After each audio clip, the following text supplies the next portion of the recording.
Straight Talk with your host Reggie B. Come on, let's all join in. Free your voice, it's your choice, alright here. Oh, Simply Straight Talk. Welcome to another episode of the Simply Straight Talk Show with your host, Reggie Maddox. And today, we got some real talk on this thing called life just for you. Y'all know what we about to do. Let's start the show. Hey everybody, welcome to the Simply Straight Talk Show. This is your host, Reggie Maddox, and we have a very special host, Miss Angelique, with us today. Whoop whoop, I'm back. Did you miss me? They're all like, no. Not based on the questions they asked. I doubt that. Well, we'll see. I'm interested to see what the list of questions are, so let's hit me. All right. Today we're going to talk about life of a woman. What men may not understand. Because men, we know everything. Everybody knows that already. Except for Angelique. There's a frog in my throat that doesn't believe this. We want to have this topic because there are some things about women that as men, we really don't grasp. We sort of don't get the big picture on, and it can cause miscommunications. It can cause an understanding, conflict in relationships, friends, family, whatever the situation may be. So that is what we want to talk about today. And thank you to all of the men that submitted your questions. Ooh, men submitted questions. Okay. Men. It was a men's only affair. I just want to hear from the men. Well, I suppose actually, because women know what it's like to be a woman, right? We don't want to hear from other women. Yeah. They just want to see if the men know what they're asking. Oh, let's see. All right. Okay. So one of the first questions was, let me see, make sure I read this right. Why do you think women can't or are unable to just turn off thoughts that concern them in relationships? That can what them in relationships? What was that last bit? That can... Like, just turn off thoughts that concern them in relationships. Oh, concern them. Okay. All right. Just before I answer these questions, a disclaimer, because you know we love our disclaimers in the show. I'm not a spokeswoman for women worldwide. Let me just clarify this. So I can give as much insight as I can, but there are plenty of women that do not play except, like, you know, they're exception to the rules. Okay, guys? So I just want to clarify that before women go, hey, I don't have this problem. So just clarify that before I get lynched out there. But I think to answer the question, to be honest with you, women are a lot more emotive. Do you know what I mean? We feel. And it's not to say men don't feel. We're human beings. We all have the capability and the ability to feel. But I feel women are just a bit more intuitive. Our minds move a mile a minute, and that paired with our emotions tend to mean is a constant sort of like whirlwind of thoughts and emotions. Mm-hmm. It's not just, because it'd be different if it's just thoughts, but our thoughts, I guess even with men, are linked with our emotions, and then our emotions are linked with our hormones. And depending on what time of the month you're speaking to a woman, you might get logical. For instance, let me speak for me. You might get logical Angie, who's able to talk to you and is able to kind of put her emotions to the side a little bit and talk to you and really think objectively.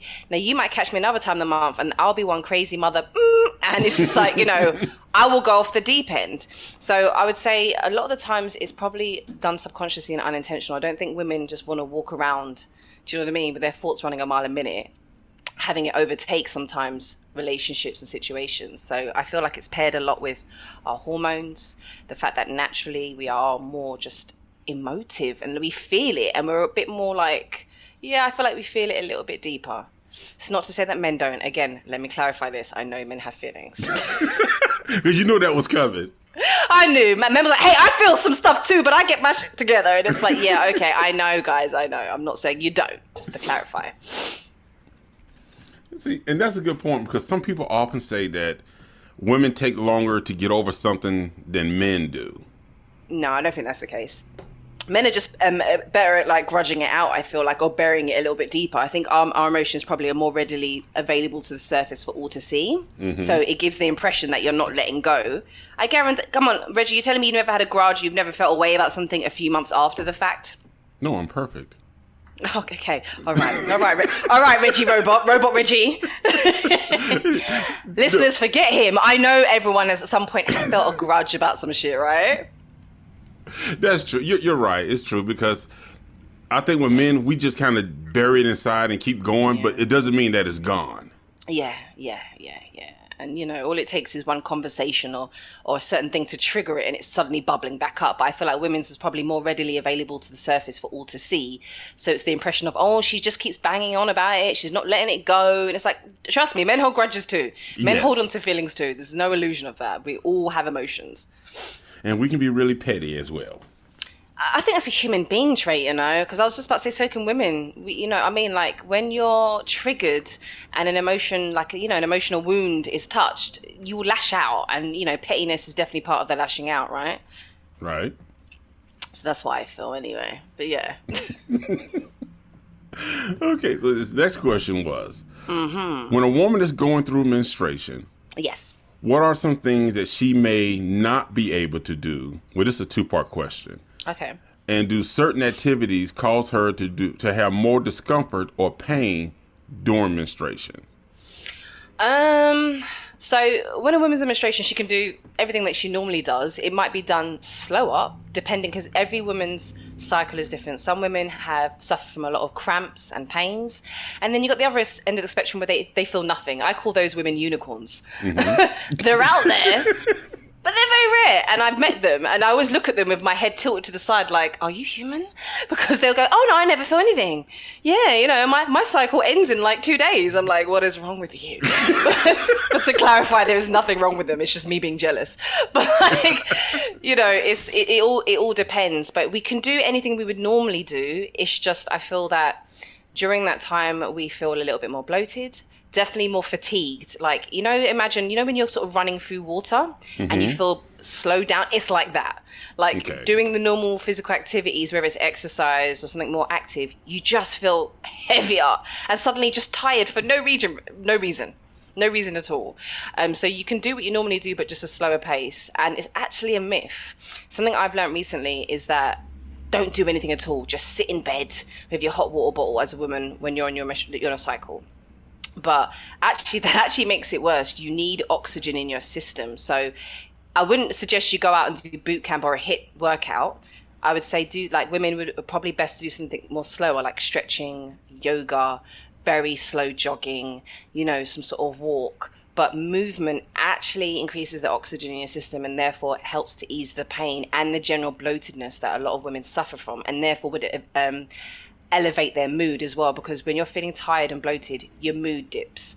So movement is actually necessary. So if you see a woman sitting down too much, unless she's it's severe pain, obviously, then no, she needs to rest. But if it's the general sort of middle of pain that she can deal with, movement's actually the best thing for it. At the time she's doing it, she'll feel tired, but the next day it'll just, her energy levels and everything will boost right back up. Wow. Boy, stuff you don't know. But even as women, we don't know these things unless, you don't know, we don't know, right? And I only learned this in the last 5 years about movement. I spoke to a nutritionist and she was like, the worst thing you can do is sit down, put a hot water bottle on your stomach and eat chocolate. It makes it worse. Which is what we crave to do. Do you know what I mean? There's a hibernation feeling. It's a balance. You need a bit of both. See, because I think the big myth, and I think a lot of people get this because the way media, especially comedy TV shows, portray it, is that when a woman is at that time of the month, that she's this grumpy monster, and that's how some men envision all women. Like men have to leave the house, stay away. Do you know what's really funny? Like I said, the fatigue, the bloatedness, if the woman suffers from these symptoms, like I said, not all women do, but if a woman suffers from fatigue, the bloatedness, the cramping, and your emotions, your hormones mess with your emotions. I can't tell you. It's I always tell my partner James this. It's it's like you're having an outer body experience. Because there's the emotional me who will cry. Last month, I was crying at an advert with toilet roll with the Andrex puppy, because the puppy was so cute, Reggie. It was so cute, and I don't know why I was crying. But then there's the normal kind of what I call logical me, who's looking down at this blubbering mess, going, "What the hell?" It just overtakes you. You'll go from being calm to suddenly, I just really want a hug, or really ecstatically happy to, and like you'll be in the middle of it going, what the hell is happening to me? And so that is where that whole myth of women are like these grumpy monsters. Yes, our moods definitely get affected, some more so than others, but I will say this, the worst thing a man can do is leave, because we already feel like bloated, horrible, tired, just blobs. And what we actually need more so than ever any other time of the month is a bit more tender love and care, so a bit more affection. You know, and it depends, like some women don't really like to be touched much. But even if it's just them doing little things for them, like maybe taking care of the house a little bit more, or asking if she wants a cup of tea, if that's her thing, you know, or hugs if she likes, that sort of thing. Like, that's the time when women need to be made to feel a little bit more beautiful and I love you. Because men tend to go, oh, she's the period monster, we need to leave her. And that adds to the already frumpy, ugly feeling that women are already feeling in their mind. And it's, you know what I mean? It's even more compounded when a man's like, oh, you're grumpy, you're bloated, and oh, we can't interact intimately. Oh, okay, you have no use to me now. I'm off. Tell me when you're back to normal. I'm like, I'm such a freak. Like, no, that's the worst time. Like, that's actually the time you should be more connected. Run her a bath.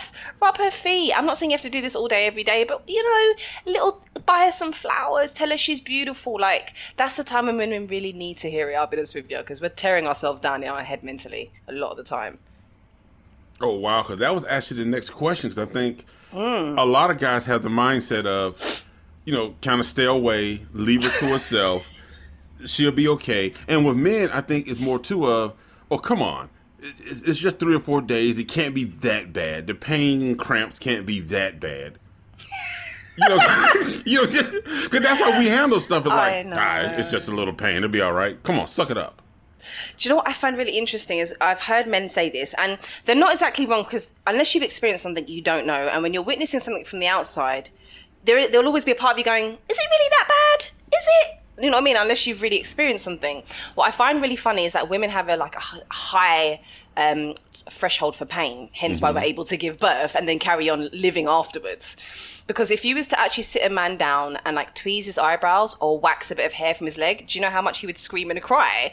Whereas like a woman can handle childbirth, waxing, tweezing, all these things and keep it moving. So if a woman is complaining about pain, trust me, it hurts. Like, we've got a high threshold for pain. That's how we are built. That's how we're able to give birth. But it's different for each woman. So like I said, some women, the unicorns, they don't suffer from anything. And then you've got those that are so bad, they vomit. Like, the pain is that bad, they vomit. I remember my sisters. Yeah, my sisters was really bad. And it'd be cramping so hard, she said she used to vomit from the pain. Like, and she'd see stars. Like, so there's extreme ends of the scale, and trust me when I tell you, if you're vomiting from pain, it's not like, oh, just brush it off, soldier, keep it going. Can't be that bad. I see you're vomiting from the pain, but it can't be that bad. Get over it. And also, let's just put it in this. Let me put this in your mind, Reggie. Imagine from, let's say, from the age, I don't know, from 14 and 15, you are bleeding for 7 months every month till, I don't know, you hit 40, 45, 50 every month without fail. You know what I mean? And every month without fail, Reggie, there's pain, there's bloating, there's random mood swings, you're suddenly craving sugar. Would you be okay with that lifelong sentence? No. No. Yeah. You'd have something to say about it, right? Even if it's just a mild, oh, why? Like, you would. So it's not a case of just women, we you know, you get used to it, it's a state of life, but that doesn't mean it's fun for us, and it doesn't mean that, you know, with something that we're randomly celebrating and going, yay, I'm bloated, I'm cramping, throw a party.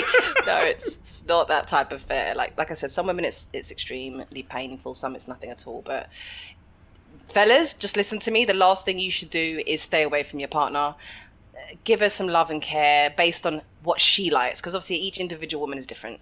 But if you really understand your partner, know your partner, you should know the things that makes her smile or makes her feel like, oh, isn't he lovely? Whether it's, like I said, running the bath, getting her some flowers, maybe cooking dinner, you know what I mean, at some point. Like, do something that lets her know that she's beautiful. You still think she's beautiful. Don't run away and hide. That's the worst thing you can do.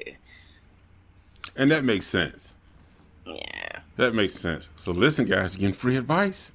Yes, she would love you for life.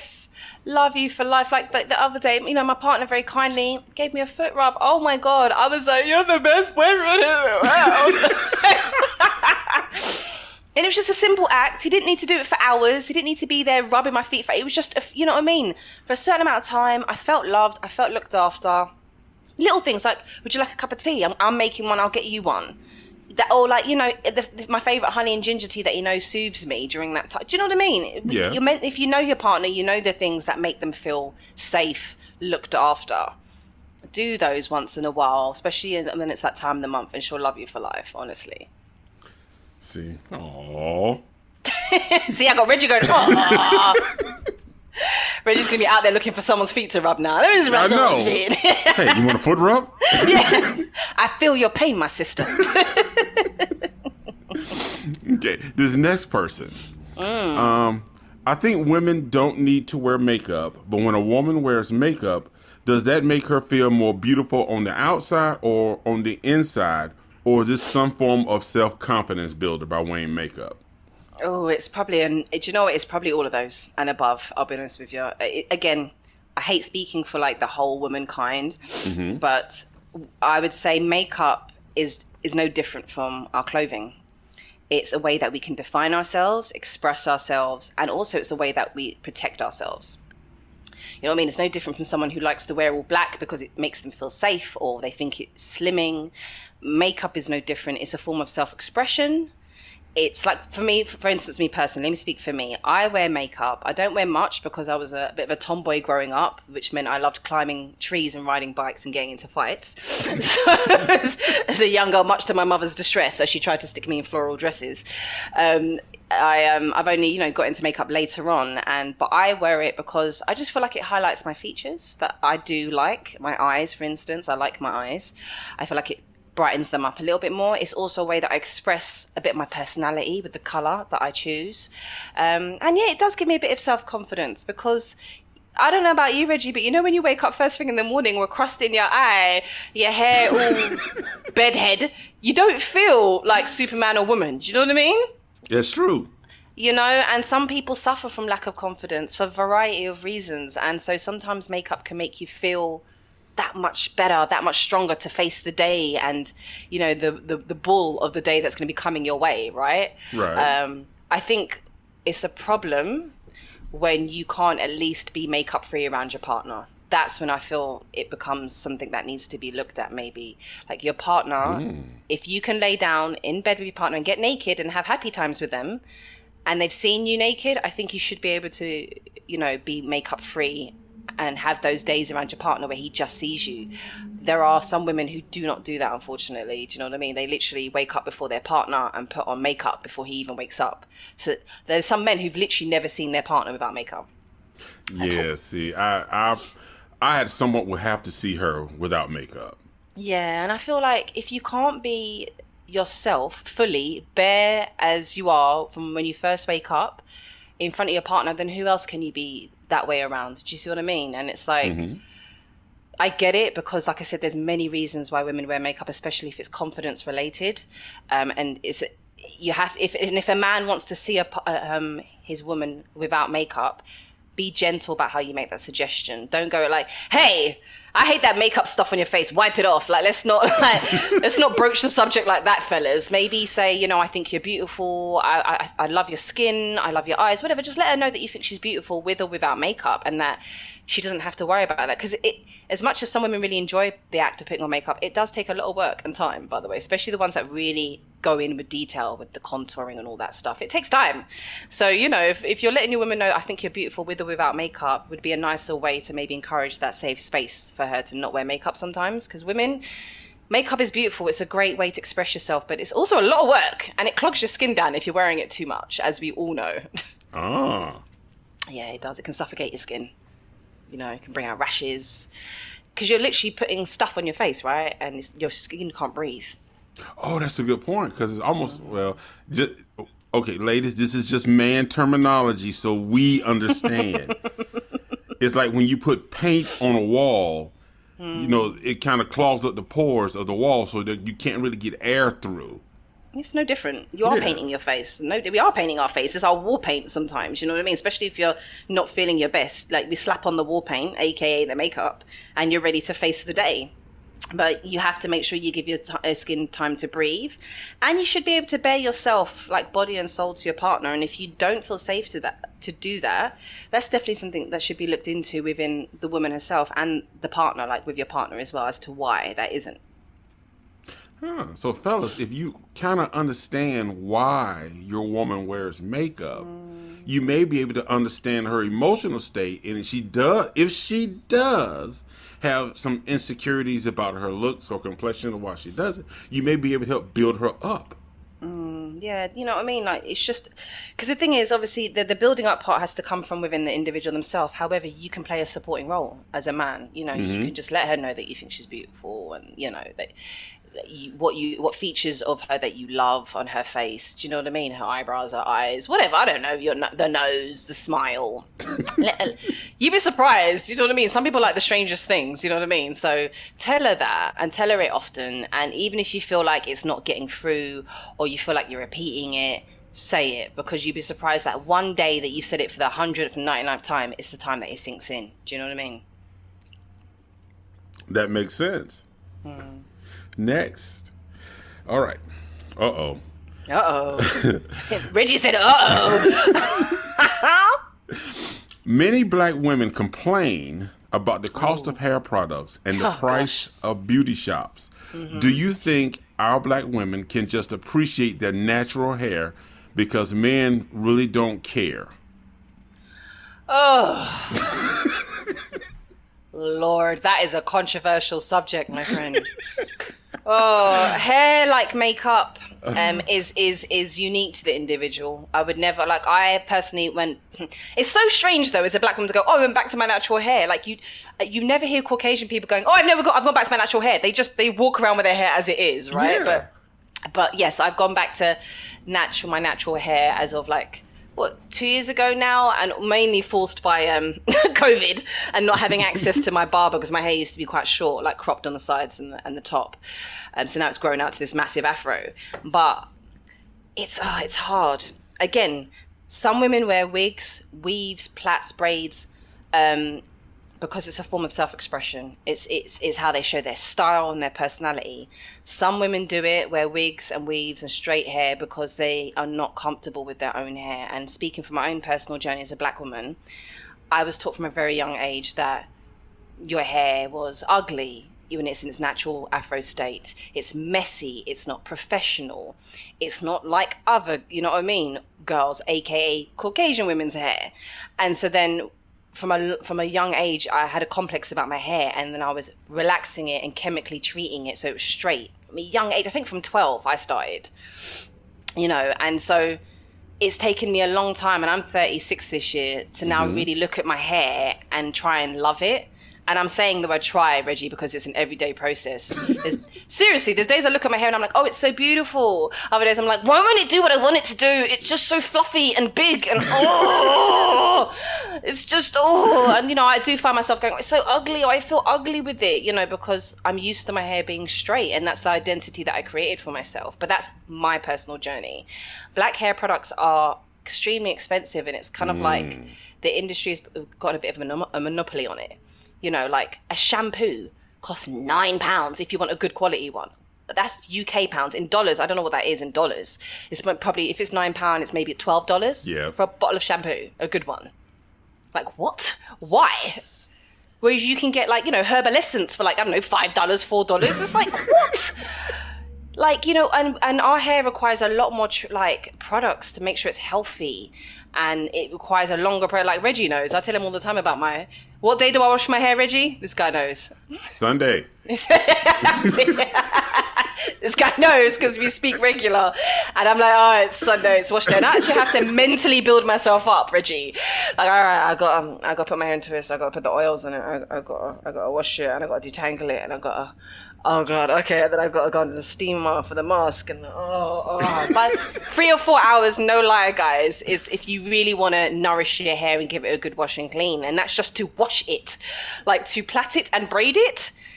So that's another thing. Women do it for convenience as well, by the way. Like, just stick it in a wig or stick it in braids. Like, I'm braiding my hair this weekend for convenience because I don't want to deal with my afro. Like, just put it away. Just give me a break. So it's very easy for a guy to say, why don't women just love their hair? But we've been programmed not to. Do you see what I mean? So there's a lot of propaganda against, like when I wear my afro out, I've told you this before, Reggie, just like a full afro, I get two reactions. I either get, bless them, people who are not black trying to stick their hands in my hair, like it's some random zoo amusement, like, ooh, wow, that's so cool, I love an afro, and you're like, yo, don't stick your fingers in my hair, I don't know where your hand's been, like my hair is not a toy for you to play with. Or people kind of look at me like, right on, my sister, like I'm making a political statement, like, no, this is just my hair, I just combed it out, that's all I did. I'm not trying to make a political statement, I'm not trying to stand on some political party side, this is my hair and I couldn't bother to plait it today. And it's really annoying when people kind of go, oh, that's so cool, like, whilst I appreciate the compliment on one hand, on the other hand, it's like, I'm not trying to be cool, this is just my hair. No one goes to a white person and points to their hair as it flops from their skull and goes, oh, that's so cool, your hair drops down. That's so cool. Like, you just look at them and that's their hair. Like, you don't say a comment about like a white person's hair as it drops and hangs naturally, but because ours defies gravity, it's like, wow. It's like some sort of weird tourist attraction as I walk around with it. So that makes it even more uncomfortable for me, because I just want to be able to walk around with my hair. I don't want people pointing out that my hair stands up. I know it stands up. I can't do nothing about it. So, can you imagine someone doing that to you, Reggie? Oh, let me touch your hair. That's so cool. I would not like that. No. It's different if someone goes, your hair looks beautiful, love the style. That's a different type of compliment. But the compliments you get when you choose to wear your afro just out. So I'm dealing with that, and along with me just generally loving my hair. It's a battle. So whilst I appreciate a black man going, I love a woman with just natural hair, which I think is great, and we definitely need more of that. It's not so easy to unravel the years and years of programming for black women not to like their hair, is what I would say. See, that's true. My thing is, I like a woman with natural hair, but I understand her hair is her expression, so if she wants to touch it up, that's fine. It's just when her hair goes from being like a little shortcut, one day like 45 inches, and then the next day you see her, it's all the way down to her kneecaps. That's when it's like, okay, come on. That's just too much. Yeah, I guess there's an element of each to their own. We're all allowed to express ourselves how we want. And like I said, some women wear their hair like it's their clothes and their makeup. This is how they express how they're feeling today. And so today they're feeling sassy, so they want the long hair. The next day they're not in the mood and they're feeling a bit militant, so they want their hair short. So I feel like that's the advantage of being a black woman, that we can use our hair to express ourselves like no other race. We can braid our hair in war braids, we can cornrow it, we can twist it, we can straighten it, and it's so strong and adaptable. And I love the fact that I can change my hair at a click of a finger. There's no other race can do that to that degree. Do you see what I mean? Right. So I'm proud of that fact that we can do that, and it's how we let people know that we're here and we're bold. But at the same time, just like makeup, I feel like if you're constantly wearing wigs because you really don't like the hair that grows out of your skull, that's something that needs to be looked at. Because then it's like, there's no exchanges on your body parts or your hair. What you've got is what you've got, and you've got to learn to love it. It's yours. Look after it and cherish it and love it and be proud of it. So it all depends, again, the reason behind why the woman is wearing, straight hair, wig hair, whatever.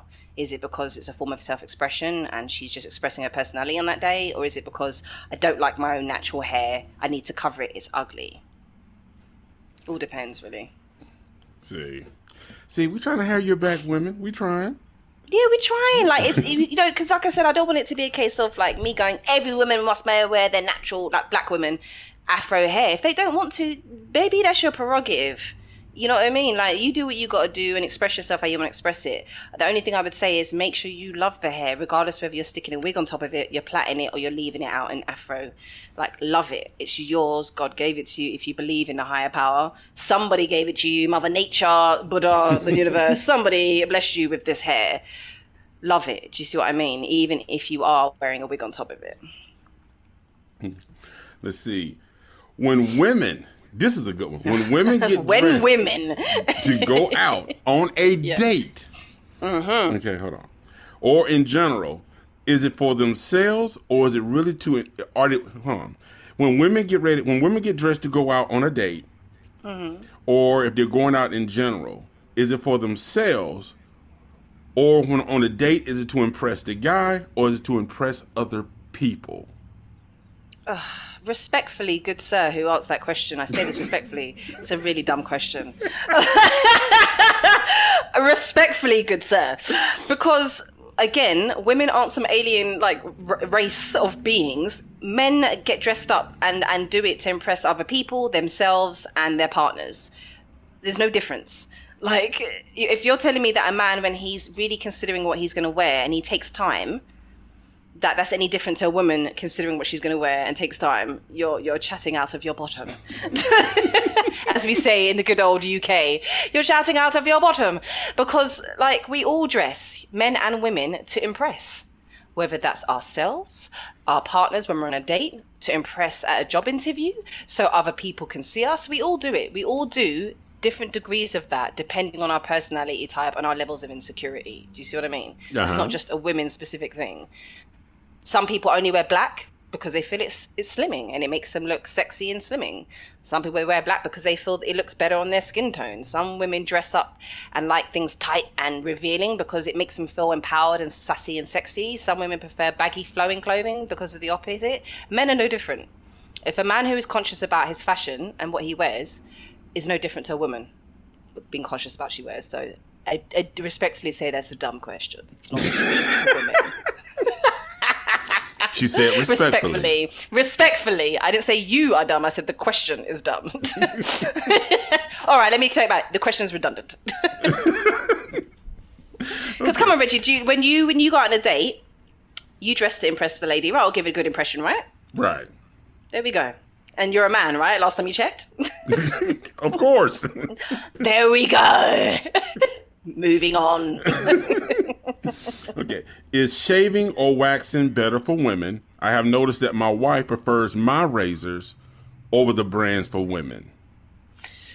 Oh, again, that's specific to the women. Everyone's skin is different. For some women, shaving is better for their skin, whereas for others, it can bring them out in sort of a form of shaving bumps in certain areas in their body. Some women prefer waxing because it's quite a clean feel, but some women can't take the pain of it because it's quite a painful process to wax. Some women prefer hair removal cream because, again, that's quite a clean feel, but the smell of the hair removal cream is disgusting. It smells like the chemical relaxer that black women put in their hair. Yeah. To straighten it. I swear to God, it's the same stuff, but like double strength so that the hair actually drops out of your body instead of like straightening it. It stinks so bad, like a sulfuric egg smell.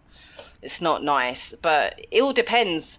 And again, the women's razors, some of them, the cheaper ones are really rubbish and can cut you, but that's no different from cheaper men's razors. You know, like the cheap men's razors will cut up your face. Yes. Yeah, right? Like Texas Chainsaw Massacre had a go at your face. Yeah. You have to buy a good razor. Yeah, and that's for men or women. If you're going to buy a razor, you have to be careful not to like skimp and be cheap, like, because otherwise sometimes you get what you pay for. So if you're using a cheap razor, whether that's a man or woman, it is going to cut you up alive. So it may be a case that you just need to spend that little bit more, a little extra $1 or $2 more on a better brand of razor. And maybe the brand of razor that guy uses in the question is maybe a better brand than the one she's using for her body. That may be the case, and maybe she just needs to use a slightly better brand of razor. That's my suggestion. But it's unique to the individual. Again, like, I prefer razors. Some women prefer waxing. Tomato. So long as the hair is removed, who gives about the method, right? Yeah, that's all men care about anyway, is the end result. Right? It's like, so long as they're silky smooth, who cares? Yeah. If you know what I mean? If they use like a fire or a wax or a blade, who cares? Is it smooth and clean? Is what you're asking? That's it. Right. You don't want to rub a tree leg. No, well, some people like that, Reggie. There's some strange people. They like their women natural all over. Oh, no. Not for you, Reggie? Not no? for me. No. You don't want to braid her leg hair? No? Absolutely not. No, braid each other's leg hairs? No. I will listen. pass. Pass, that's a hard pass from Reggie. I'm not going to lie, it's a hard pass from me. But hey, if that's your thing, it's your thing. Hey, do you? Do you? Do you? Okay. Oh, let's see. I'm a single father, and my daughter is a teenager, but her hair has been damaged from chemical processing. Said your name. Can Angelique provide some advice on how natural products can help with her hair, or recommendations of products? Sure, I actually went through the exact same thing. Oh. And I'm sure plenty of black women have got the story of overly chemically burning off their hair, because that's what you do if you use like the chemical straighteners or chemical products in your hair too often, because you're actually meant to re-relax your hair every sort of 6 to 8 weeks. I personally, again, because I was so ingrained that I didn't like my own hair, was relaxing my hair anytime a bit of new growth afro hair showed through, and my hair grows fast, Reggie, so maybe every 2 weeks I was slapping a little bits of relaxer on the front of my hair to straighten it, which meant by at the time I was like 16 to 18, most of my hair at the front of my hair was basically breaking off and dropping out. So I was like going bald at the front from just overly chemically. My advice to your daughter is she needs to stop processing completely, like no more chemical at all. She needs to give her hair a break, and it may, depending on the level of damage, she may need to go on a break for a year, 2 years, 3 years. It just depends on how fast her hair heals and regrows. She's going to have to be really gentle, so maybe twisting her natural hair, but very light twists, not really tight stranded twists. I would recommend some oils, some really good oils for her hair. Like if you get like a little container or a little bottle that you can keep it in. So I would mix something like rosehip oil, carrot oil, avocado oil, almond oil, and like put all this in one mix in one bottle with a bit of almond oil. And probably some Jamaican black castor oil as well, because that's good for regrowth. And just apply that to her hair and her scalp gently every other day. And just really stick to like very light protective styles. So maybe not too much heavy plaiting, but light plaiting, light twist styles. Don't have her hair being pulled back into tight buns, because her hair needs no tension is what I'm saying. So nothing that pulls or yanks on her hair too much, because her hair is going to be quite weak in certain areas from the chemical damage. But some good oils, those oils that I listed are great for the hair. And water, make sure she's drinking water, because I don't know about you, but as a teenager, Reggie, Coca-Cola was my best friend. Or any fizzy drink was my best friend as a teenager. But water is an elixir of life. It will heal her internally, and some good vitamin D's and E's are good as well. So getting foods that are rich in that, like avocados, good fats. Yeah, just improving your diet as well, making sure she's eating well. But in terms of topically what she can put on her hair, those oils I listed, staying away from heat, no blow drying, no straightening, no chemical. Now, she may react quite badly to this if she's used to it. Like, what do you mean I can't straighten my hair? No, I'm going to be ugly. But again, as a father, just remind her she is more than her hair, that she's beautiful. And maybe let her know something that my dad told me as a young woman growing up and as a teenager. He said, I want you to be proud of your body and your face. It's yours. You know what I mean? You've been blessed with it, but men and women will compliment you throughout your lifetime for your beauty. Obviously accept these compliments, but do know that age comes for everybody. So at some point, that beautiful skin and that youthful look she has is going to fade. It comes for everybody. Make sure she values herself more than what she looks like, and to bring something else to the table, like her intelligence and her character. So let her know that, yes, while she should treasure her hair and love it because it's hers, she is more than her hair. She is what she brings to the table in terms of her character and her knowledge. So just really reinforce that. That really helped when my dad said that a lot. He said it a lot. That's good advice, though. It served me, because as women we're taught to kind of base a lot of our worth on how we look, our body, our hair, our face. And whilst I agree we should be proud of what we have and adorn it and treasure it proudly, we are more than that. And if you only base yourself on that, when age comes and whoops that ass and takes that beauty, and you didn't take time to like nurture your intelligence and your character, boo boo, it's going to be a sad, hard time for your ass. Just saying. See, and shout out to you, single father out there. Yes, actually that caring. too. You don't hear that very often. Yeah, man, brave enough to ask a question, concerned enough to want to know, and proactive enough that he's trying to be involved and help his daughter. Do you know what I mean? So shout out to you, big man. We need some more of that on the whole, fathers and mothers, man. Shout out to parents. See, we got love. We got love for everybody. There's plenty of love to go around. This next one. Now, this is the questions about London, and this comes from Wilkes. I hope I'm saying this right. Wilkachi? I hope I'm saying. I know it's abbreviated. It sounds like two names put together. Cool. I'm gonna say Wilkachi. I'm sorry if I'm destroying your name. He ruined it, didn't he? I did, yeah.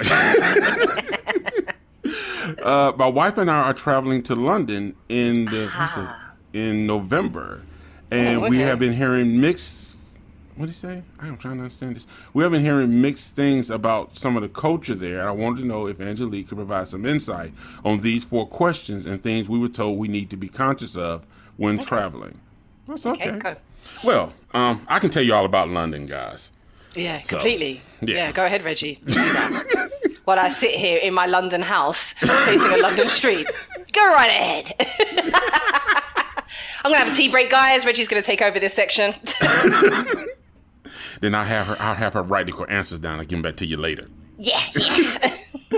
Okay. Right, so what was question 1 then?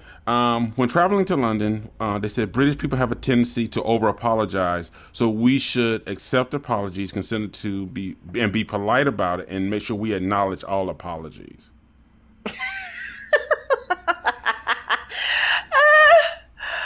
Do you know what? That's such a random question. Oh my God.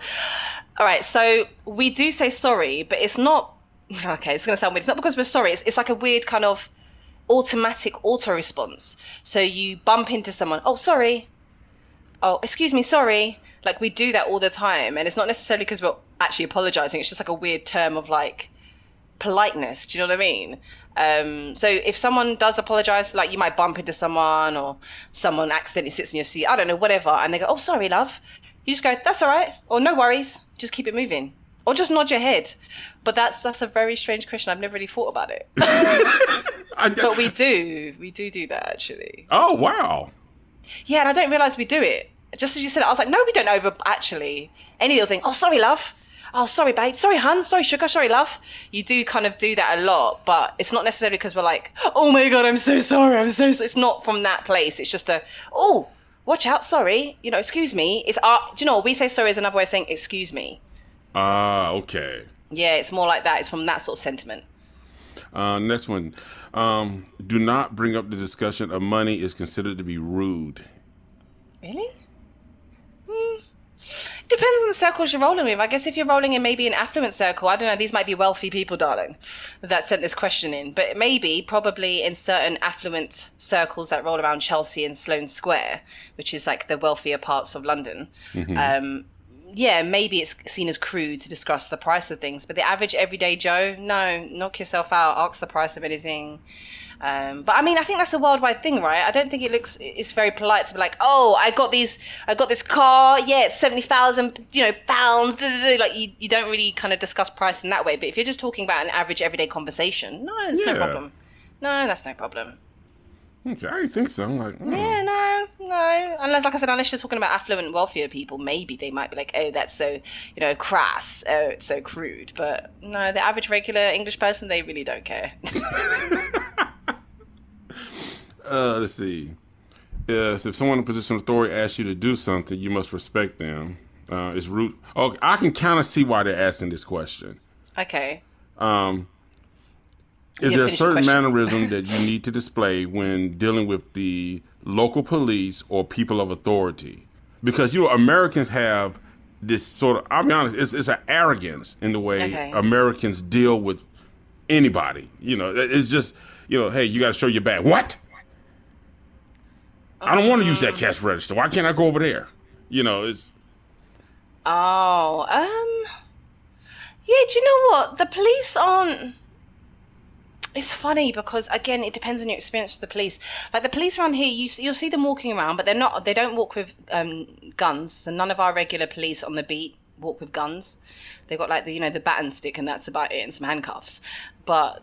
yeah, they don't really interact with the public unless you go up to them. And if they do say, oh, you need to go here, they're not actually horrible, or then they're not like in your face about it. They're just like, oh, sir, if you could just go here, you go here, and you just go, okay, and you just get on with it. There's no need to kind of be wary or like, oh, I better make sure I'm on my P's and Q's and best manners. Like, you just treat them with respect and politeness like you would anyone else, to be honest. And you're highly unlikely to interact with anyone else of a higher authority than police if you're as a tourist. Like, you're not going to be talking to the Prime Minister or anyone else. Like, do you know what I mean? Yeah. So you don't have to worry about that. Like, and honestly, unless you're going up to a police officer to ask for directions somewhere around London, you're probably not even going to interact with them at all during your time here. To be honest. Lose the American attitude, you'll be fine. Yeah, well, I mean, I can't speak for the American attitude, but yeah, you're just be respectful and polite like you would any other human being, and you'll get on. But again, thinking about when you've been on holiday to any other country, how often do you interact with the police of that country? Yeah. Unless true. you're seeking help or aid, you don't. You see them and you get on with your time. Do you know what I mean? Okay, and the last question is sort of a two-part question. Mm-hmm. Is American money good to use, or will money have to be exchanged over the pounds? And we have a dinner engagement with some friends that we have never met. We have been told that a custom regarding, this is a perfect question for you. Okay. Well, all of these are actually. Hold on, let me get this right. If you're sitting with a group of people and you're served tea, if the pot is placed near you, it is good manners for you to pour the tea for the rest of your group. Bugger me. Who are these fancy people they rolling with? Jeez. These are some fancy people. Gosh. All right, so the money question, yes, because we're England and we don't accept dollars here because we're England and we have the pound. So same as if you went to, like, I don't know, Mexico, you exchange it for pesos, right? Or whatever, or, you exchange it for British pounds. Make sure you bring and use British pounds over here, or you can use your credit or debit cards to pay for things, and that way you don't need to bring cash with you. My advice for anyone traveling anywhere, though, because I'm a traveler, obviously bring a certain amount of cash, but do not exchange all your money for cash ever. Always do half and half, because should anything go wrong, something gets stolen, or you lose your bag or purse, or something, God forbid, gets theft from you, your money's gone. So only ever bring a certain amount of money, and then leave the rest on your debit or credit card in your bank account to withdraw as and when you need it while you're away. In terms of the teapot, I've never done that, but I might. If it's like, for instance, if I'm having tea with you, Reggie. Mm-hmm. And they put the pot near me, then yeah, I would serve both of us. But if it's a massive group and there's one teapot for one group, I'd question why the hell is there only one teapot for one massive group of people? I'm sure there's going to be multiple pots. So I guess, yeah, I mean, like, say for instance you're in a group of like 4 and they put 2 teapots down and one of them is near you. Yeah, you would kind of pour tea for yourself and the person nearest to you, and the other 2 would serve each other. But I feel like that's just out of general politeness. It's not a conscious thing we do where if you don't do it, they're going to go, oh, how rude, you didn't serve me tea, get out of here. It's not going to have that reaction if you forget. So don't stress if you don't do that. No one's going to be looking at you like you're so bloody rude. It's just a sense of politeness, really. It's like, okay, the teapot's near me. Hey, you want some tea too? Pour it and then pour yourself. Do you know what I mean? I feel like that's no different from pulling out a chair. Do you know what I mean? For a person next to you or a lady next to you. Do you see what I mean? That sense of politeness. I know it's not done very often anymore, but yeah. I think a lot of people, here we see a lot of stuff on TV. Oh God, don't watch Downton Abbey. That's not how we live. See, and I think that's what it is. A lot of people, when they get ready to try, especially like over here, London, the UK is always copied over here, but I think it's done wrong. Okay. And they try to show, like over here when we see it on TV, it's always everybody's drinking tea, everybody's sitting in these big plush chairs, everybody's talking in one simple way. Everybody's vocals are always very calm, very monotone. How are you, my dear? Great, how are you? How was your day? Quite lovely it was. And you, sir? Oh, very well. Shall we go grab something to drink? Or, but they add. You tell me what it's called. I think you said the slang. Okay, or the proper talk. Yeah, like the talk that the average English person who just is a working class, middle class person talks like me. that Downton Abbey that's, we all sip tea with the Queen, and we're all very stiff upper backed, and we don't smile much, we don't have much fun, and frivolity is not good, don't laugh too loud. That's oh no, that's so uncouth. No, like we don't actually, no, we're no different from Americans. Like when you're with your friends, we're loud. Over here, they're big drinkers. Be warned about that. They're big drinkers over here. They love on a Thursday, Friday night, you'll see all the pubs and bars full up with everyone after work, drinking their beers, having a laugh, smoking on the street. The average English person, especially if you get some liquor in them, is like, yo, mate, I like ya. I'm giving you a drink. Come on, drink with me. It's like, we're definitely a lot more like freer when they've got alcohol in this. But the average person is not. You don't have to put on all your P's and Q's and be on your best manners at all. You'll see when they come over. There's these, young people, old people, and we all kind of talk like how I talk. There might be some Cockneys, English Cockney, you know what I mean? Which is what Dick Van Dyke ruined in Mary Poppins. But yeah, like, and you might get some English people who maybe live in more affluent areas and maybe they talk a little bit more precisely and, their accent's a little bit more considered.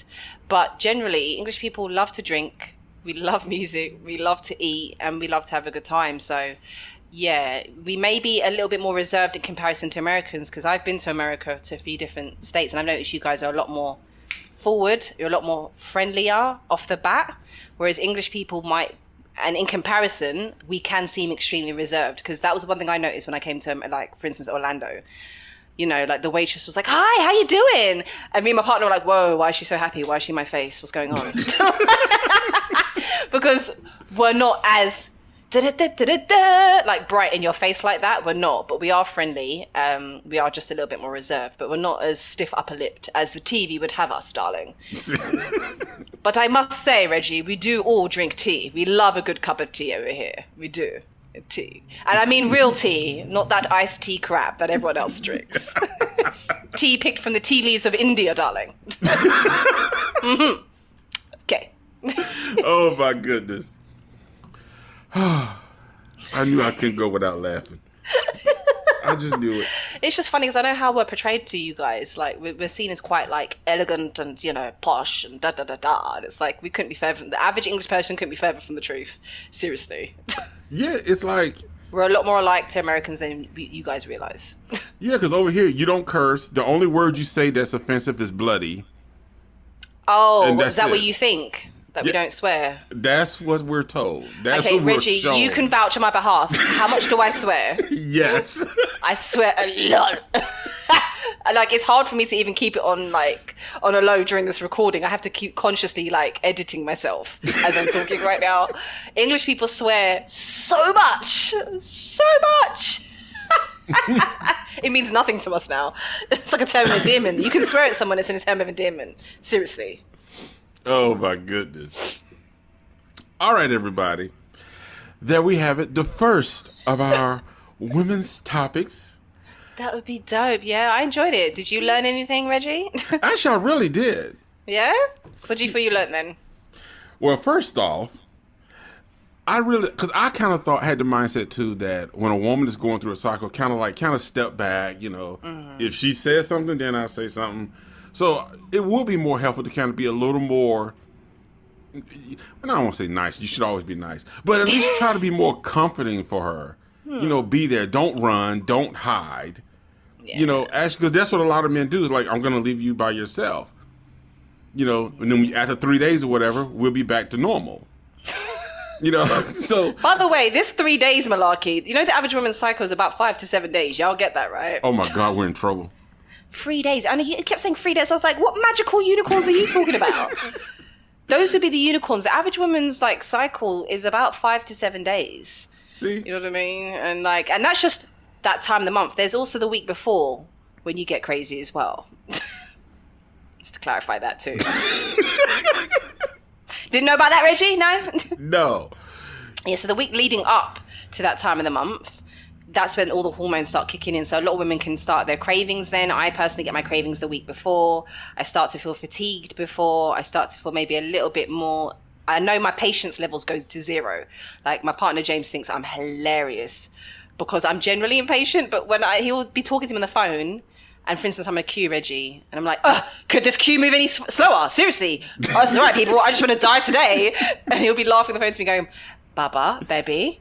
And I'm like, what? And he's like, you're doing that crazy lady thing again. I'm like, oh, okay, my bad, sorry. Because it's like this demon crawls out and like speaks for me. Like, nah. Oh my goodness. But you have to understand, like, levity, humor. Like, don't take anything your partner, your girlfriend, your wife too seriously. Make her laugh. Hold the mirror up and let her know sometimes she's going a little bit cuckoo if she is.